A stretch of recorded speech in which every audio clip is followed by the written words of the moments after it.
Well, I've had several people ask me how I do my smoked salmon. They really seem to enjoy what I do, and so I thought I would make a videotape rather than try to explain uh, the few steps that I use, because to me, less is better.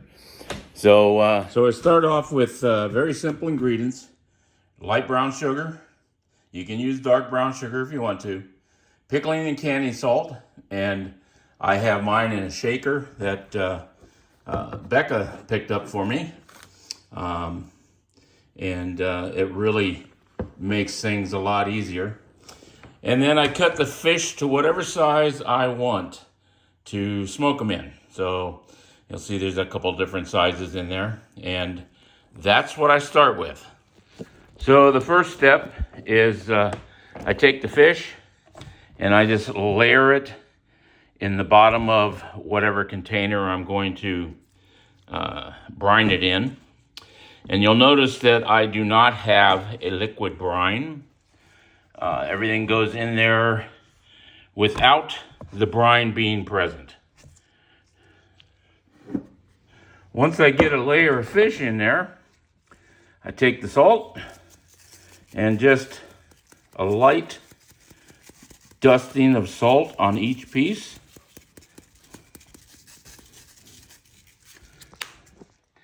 And then about an equal amount of brown sugar. And that I just grab a handful out of the bag of brown sugar and crumble it up like that. So there's a little bit of brown sugar on each piece of fish. And then I put the next layer on top, like that.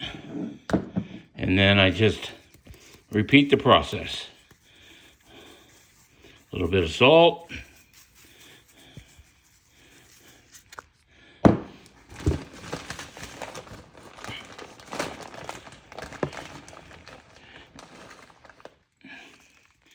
And some brown sugar.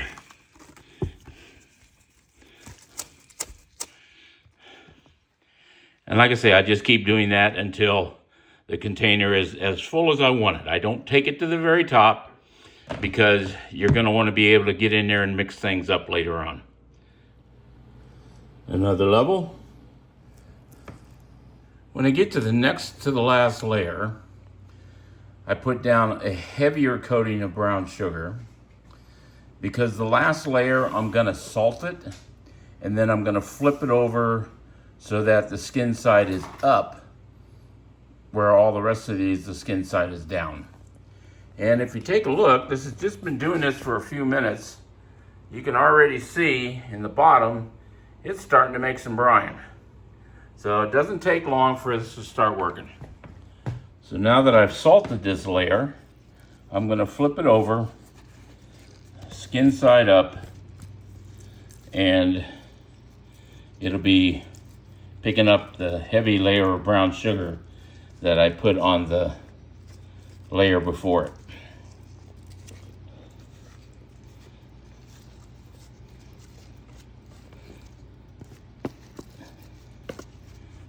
So, there we go. There's the first batch in this container, and now I'll seal it up, and in 24 hours it'll be ready. And probably in about 8 to 10 hours, I will reach in there and mix it all up so the stuff on the bottom moves to the top and everything gets a good coating. So, you can see I've got a rather large container there, and one that's about half that size. The smaller one doesn't have that many fish in it. It's actually 3 layers. And I don't know how many layers I put in the other one. But like I said, I'm going to let those soak for several hours, and then I'll get in there and mix them up. Move the bottom to the top to the bottom, let everything get a good soak. And it'll be in there for 24 hours. So at that point, I will pick up the recording here and show you what the next step is. So I just wanted to let you know that that salt shaker that I use holds less than a cup of salt. And you'll find that you don't need any more than that. For that batch of fish that I did, and there was probably, I'm guessing 7 or 8 Kenai Reds in that batch. And again, it doesn't take a lot of salt at all to get a good result. Probably used about a cup or a little bit more than that of brown sugar, but you don't need any more. You'll be happy with the results. Well, it's been several hours and you can see that there's already a very deep layer of brine in the container. So now we're going to just mix it all up, bring the stuff on the bottom to the top to the bottom, and then let it sit a while longer, making sure that everything gets a good coating of the brine. And there we are, all mixed up. You can see that things have been shifted around in there. And now we just let it sit a little longer. Okay, so the next step there is to take the fish that's been brined and rinse it off in fresh water, and then get it ready to go onto the racks. So we'll just take it, put a few pieces in the fresh water here.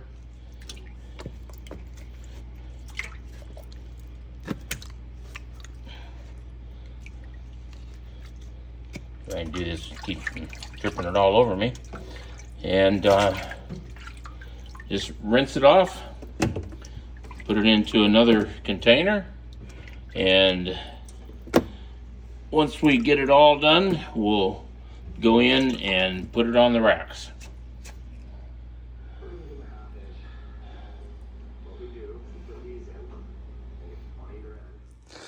Okay, so my next step is I'm going to put the fish on the racks, turn the fan on them, and let them dry. And it's about 5 o'clock in the evening. I will leave the fan on them all night, and then tomorrow they'll go into the smoker. Now, what I like to do is I like to put a layer of paper towels down on the rack first so that it soaks up any water that might be on the skin. Because if you don't do that, the skin has a tendency when you smoke it to stick to the racks, and then it's just a pain to get off. So I will put paper towels down here, and then the fish on top of that. So I will show you that in just a second. Now you can see I've got some pretty good sized racks here because it takes a little bit more than 2 paper towels width-wise to cover it. These are the half sheet paper towels, so they're actually 3 paper towels in length, and then like I say, about 2.5 wide. So I will put the fish on and we'll let it start drying. Well, here we got 2 racks so far, and I think I've got enough pieces for maybe another rack and a half, maybe 2 racks. So this is going to be a big batch going in the smoker tomorrow. But there they are on the paper towel, and I'll shift these over onto another rack here so I can get the rest of them done up. So here we are. We got 3 and a little over half a rack of fish, and the fan is on them, and I will just leave this go until tomorrow. Let them get nice and dry, and then we'll put them in the smoker. You can see they're still a little bit damp, and definitely need to go a long time to dry. Well, I've had the fan on the fish all night long, and it has a nice dry touch to it. Even the ones that are farthest away from the fan. So they are ready to go in the smoker. So I'm getting ready to put the fish in the smoker. But first thing I need to do is take the paper towels out from underneath of it. Now, I do not like putting the fish directly on the racks, just because I get tired of it sticking to the racks. And even when I have sprayed the racks with Pam or something like that, it still sticks. So I have started using parchment paper underneath my fish. And that seems to work a whole lot better for me. So I'm going to take the fish off of the paper towel and put it down on parchment paper on the rack. And there you can see the parchment paper underneath the fish. And we'll go set these 2 racks in the smoker and get the other 2 done. All right, here we go. All 4 racks in the smoker. We'll close her up. We'll run it somewhere around 150 degrees. And we'll check it in about 5 hours. As you can see on our temperature gauge, it says between 140 and 200 degrees is smoking. So I like to keep it about 150, 160, somewhere around there. Well, here we are after about 5.5 hours in the smoker. And got a nice color to them. They all came off of the paper without any of them sticking. And now we're ready to start getting them ready to vacuum seal. Now it's entirely up to you, but if you want to pull the pin bones out of the pieces of fish, you can either do it before you smoke it or after you smoke it. At this point, I've always done it after we smoke it. So that's what we're doing now, is we are busy pulling pin bones, and I'm bagging up the fish into the vacuum seal bags, and you can do that however you want to, however many pieces you want to put in there. And there's the finished product, all bagged up and getting vacuum sealed. So there you have it. There's my process. If you have any questions, get a hold of me, and I'll answer what I can for you.